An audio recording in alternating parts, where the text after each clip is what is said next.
Good morning.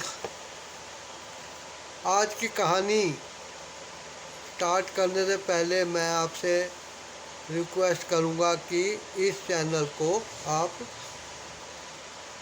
Subscribe कर दीजिए ताकि मेरे आने वाली कहानियों का भी नोटिफिकेशन आपको मिलता रहे।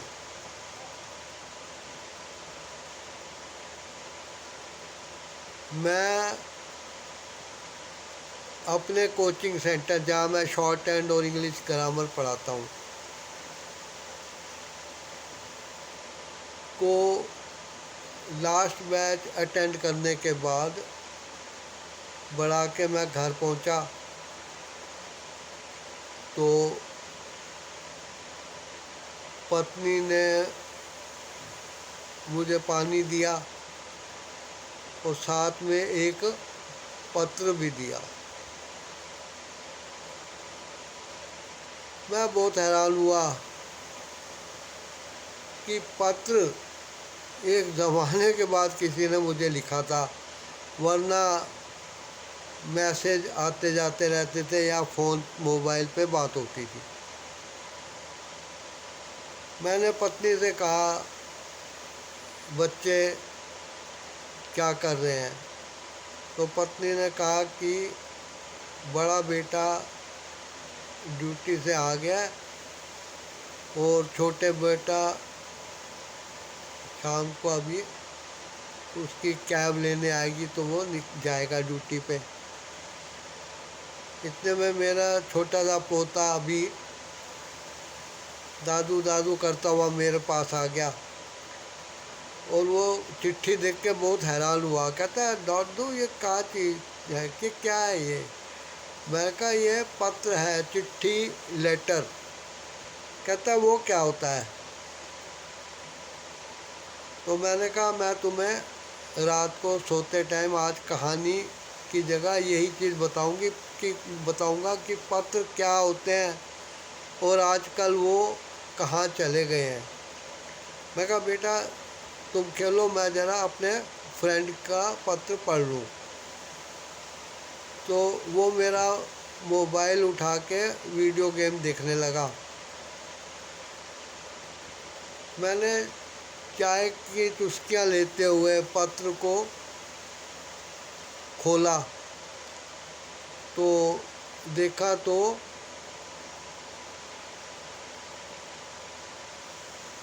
मेरे मित्र जो कि देहरादून में रहता है, उसने काफ़ी छोटा पत्र लिखा था मुझे। वो पत्र में सिर्फ यही था कि हम ठीक हैं, आशा करता हूँ तुम भी परिवार के साथ ठीक होगे। एक ज़माना गुज़र गया, तुमने अपने विवाह का निमंत्रण पत्र भेजा था, लेकिन व्यस्तता के कारण मैं और सुधा विवाह में शामिल नहीं हो पाए।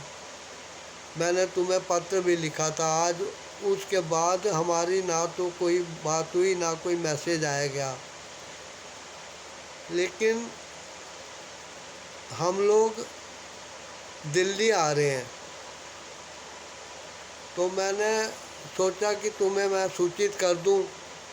अगर तुम्हें असुविधा ना हो तो हम तुम्हारे घर एक आध रात बिता सकते हैं। मुझे पत्र द्वारा या फ़ोन द्वारा इस चीज़ की बहुत सूचना जल्दी दे देना।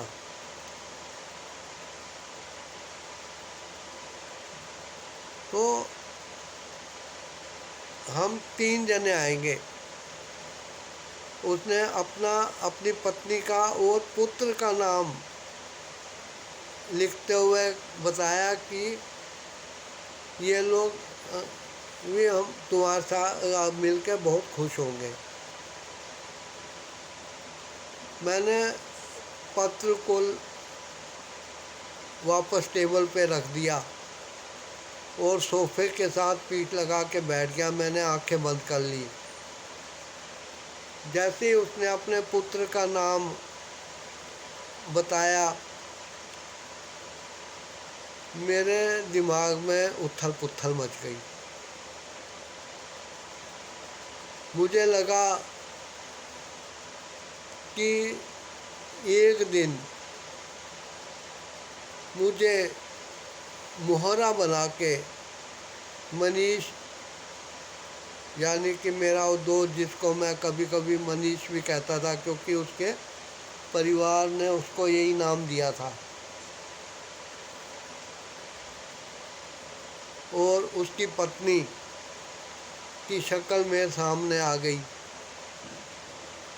और मैं उन पुरानी घटना को याद करने लगा जिसके बारे में मैंने अपनी पत्नी और बच्चों को अभी कुछ नहीं बताया था। मेरे दिल में बड़ी हलचल हो रही थी और मुझे याद आया कि जब मैं ऑफिस से घर लौटा था तो मेरे मम्मी ने मुझे उसी दोस्त का पत्र दिया कि तुम्हारी दोस्त की चिट्ठी आई है। उसने मुझे कई तरह के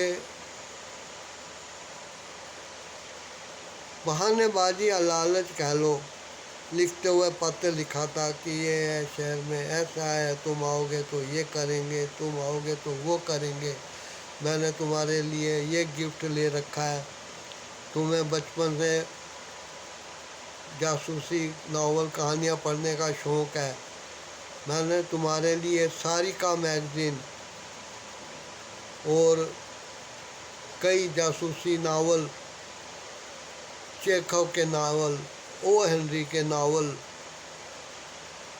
और दूसरे कई नावल ले रखे हैं और मैं वो तुम्हें गिफ्ट करूँगा।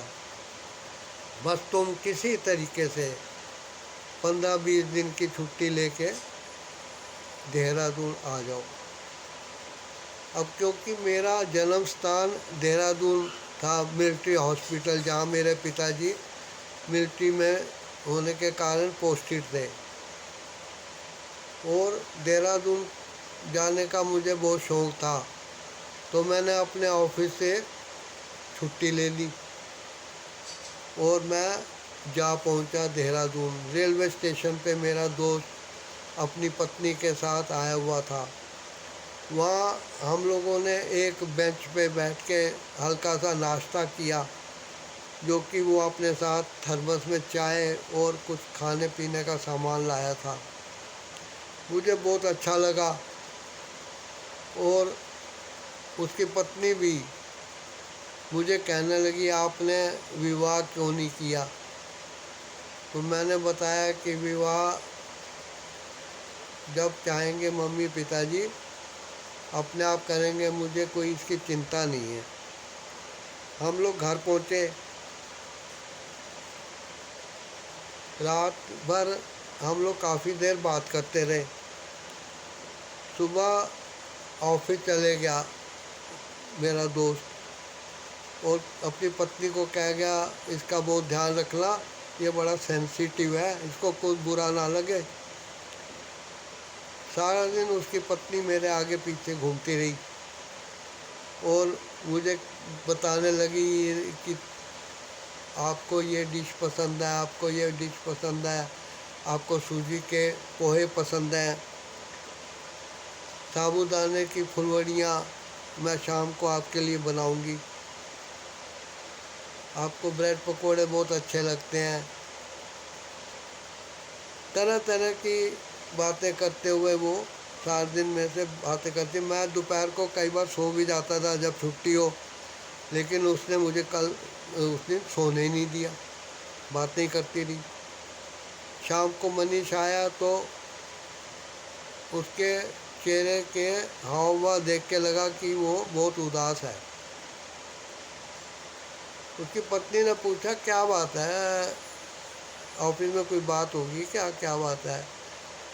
कहता है, जिसका डर था वही हुआ, मैंने अपने दोस्त को बुलाया है घूमने के लिए। अब मेरी लग गई नाइट शिफ्ट नाइट शिफ्ट लग गई है, रात भर मेरे को ऑफिस में रहना पड़ेगा, सुबह कहीं घूमने जाना भी मुश्किल होगा क्योंकि नींद भी लेनी पड़ेगी। अब क्या करूं? तो उसकी पत्नी ने मेरी तरफ देख के कहा, देखा आपने, ये आपको कितना चाहते हैं। मनीष दोस्त मेरा कहने लगा कि और इसको बचपन का साथी नहीं मानता, मैं इसको अपना सगा मानता हूँ, ये मेरी नेचर का ही है और हम लोग बहुत अच्छी तरह साथ पढ़ते रहे हैं। खैर अब क्या करें, नौकरी तो करनी पड़ेगी, कह के वो कपड़े बदलने चले गया।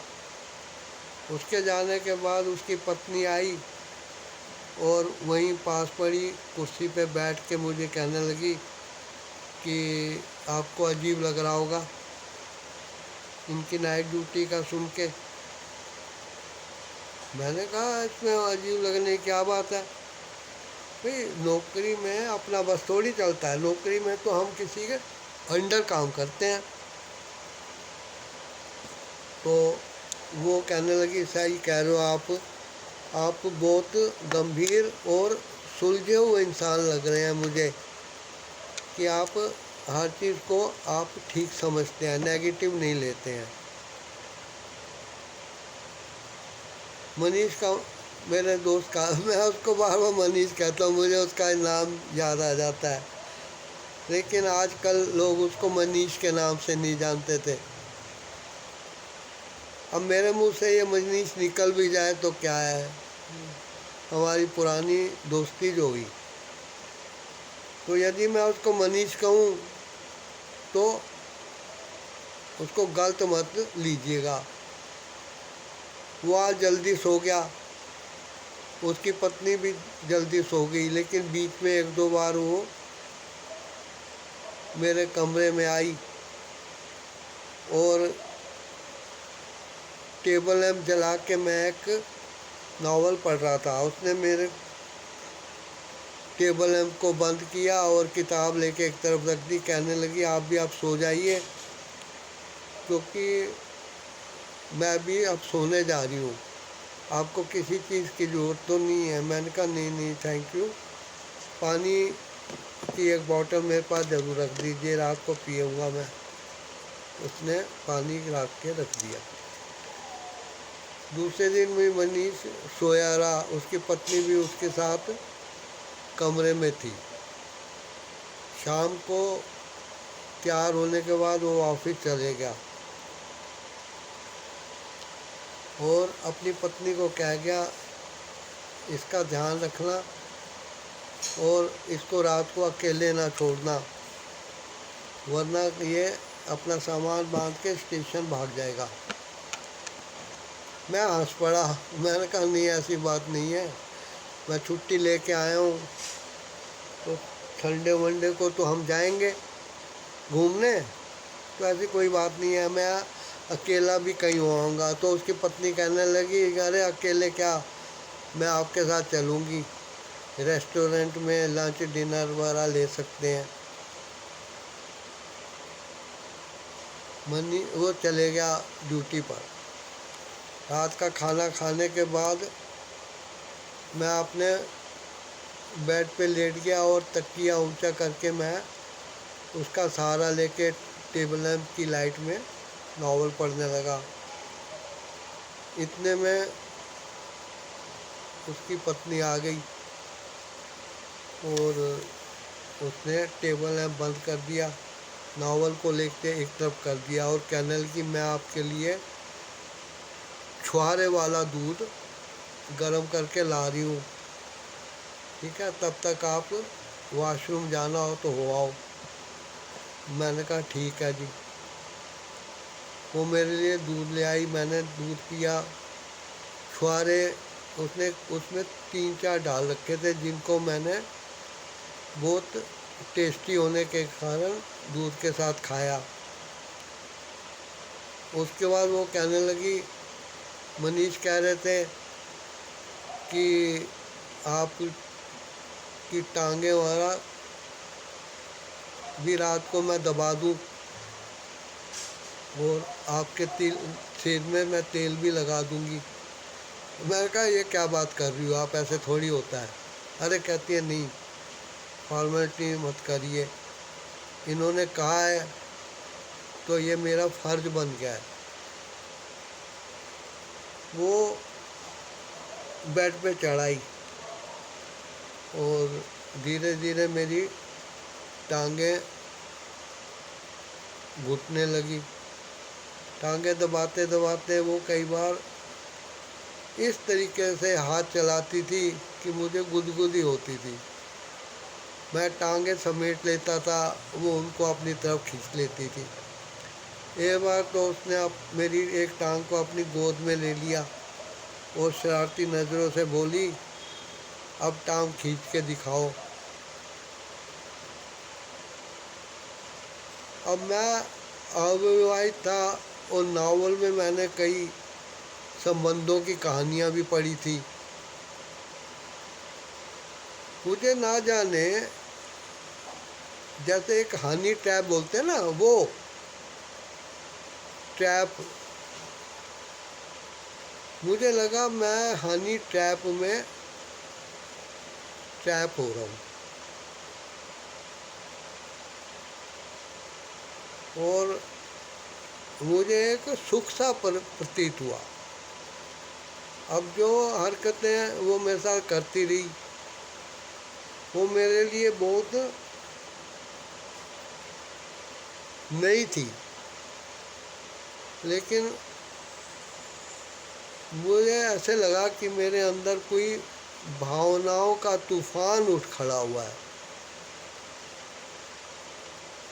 मैंने उसको कहा, अब बस करिए, आप जाके सो जाइए। कहती है, रात को आपको ज़रूरत पड़ी तो मैं भी इधर ही सो जाती हूँ, डबल बेड है। अब मैं क्या करता, उनका घर था, उनका डबल बेड था। पहले तो वो अलग पलंग पे लेटी रही, उसके बाद धीरे से उसने करवट बदली और मेरे पास आ गई। मुझे एक अजीब सी सुगंध महसूस हुई, ऐसी सुगंध जो मैंने पिक्चरों में देखा था, जानवर एक दूसरे के पीछे घूम रहे हैं कुछ सूंघते हुए से। और उसने कहा कि मुझे तो लाइट में सोने की आदत है नहीं है, आप लाइट बंद कर दीजिए। मैं उठा, मैंने लाइट बंद कर दी और जैसे ही पलंग पे बैठने से पहले मैंने टटोला तो उसने कहा कि रुकिए, मैं आपको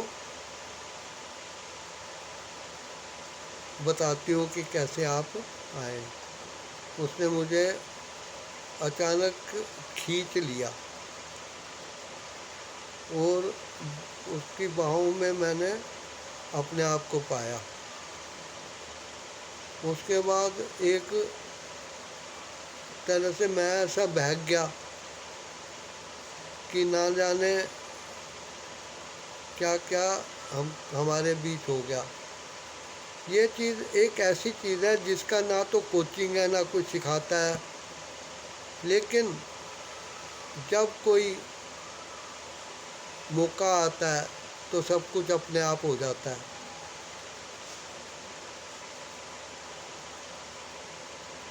उसके बाद वो अपने कमरे में चले गई और दिन भर वो मेरी देखभाल करती रहती थी। मनीष आता दोस्त और खा पी के सो जाता था।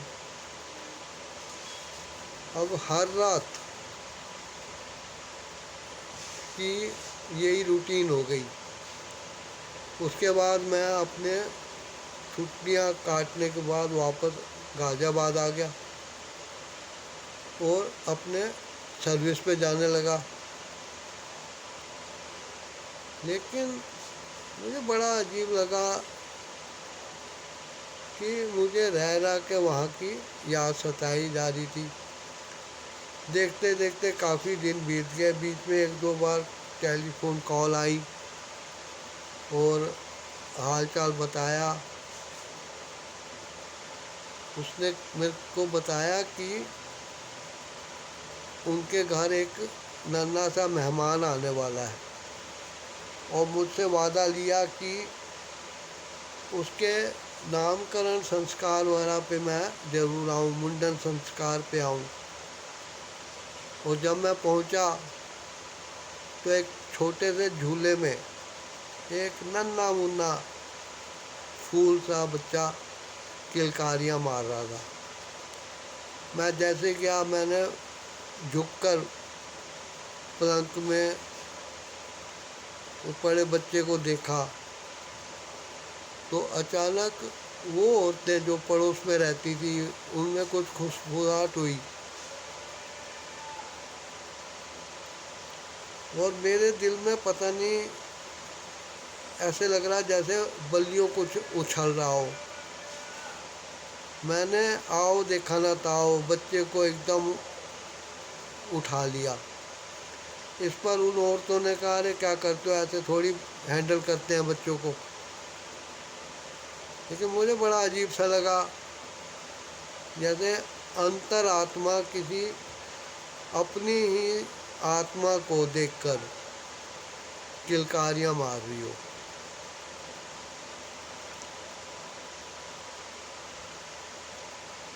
धीरे धीरे मुझे बड़ा अजीब लगने लगा। मैं बाज़ार से बच्चे के लिए खिलौने गुब्बारे लाता था।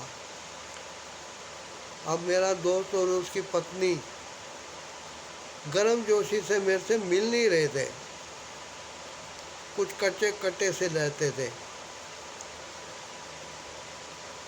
मैं अचानक एक दिन एक कहानी पढ़ रहा था तो वो कहानी पता नहीं भगवान ने ही मेरा ज्ञान बढ़ाने के लिए उस दिन मुझे पढ़ने को दिलाई होगी। तब मेरे को लगा कि